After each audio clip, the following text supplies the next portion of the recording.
शुजाबाद से खबर शामिल करते हैं। हमारे क्राइम रिपोर्टर चौधरी काशिफ की रिपोर्ट के मुताबिक शुजाबाद बैंक अमला और जायज़ फ्रेंचाइज की मिलीभगत या हैकरों का कमाल। UBL बैंक ब्रांच शुजाबाद के सारिफ के अकाउंट से 27,15,030 रुपया गायब। मुतासरा शख्स की गवर्नर स्टेट बैंक और DGIFA से दादरसी की अपील। तफसीलात के मुताबिक मकामी ज़मींदार सफदर हुसैन ने प्रेस कॉन्फ्रेंस करते हुए बताया कि चंद माह पहले मैंने अपनी ज़मीन बेचकर 35 लाख रुपया UBL बैंक ब्रांच शुजाबाद में अपने अकाउंट नंबर में जमा करवाया। 6 दिसंबर दोपहर को मेरे नाम सिम नंबर किसी नामालूम शख्स ने गैर कानूनी अससाजात और मेरा जाली बोगस अंगूठा इस्तेमाल करके बंद करवा दी।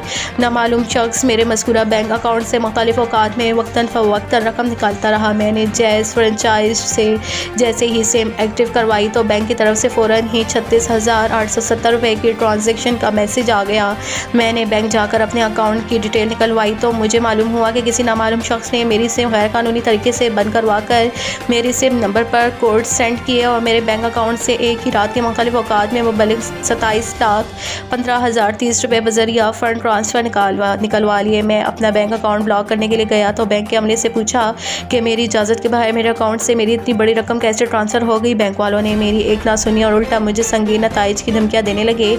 मुझे शक है कि जायज़ फ्रेंचाइज और UBL के मुलाजमीन ने मिलीभगत से मेरी रकम गबन की है, लिहाजा मेरी गवर्नर स्टेट बैंक और DGIFA से अपील है कि मेरी इतनी बड़ी रकम मेरे अकाउंट से गायब हो जाने की तहकीकात कराई जाए और इस फ्रॉड में मुलव्वस अफराद को गिरफ्तार करके मेरी रकम वापस दिलवाई जाए।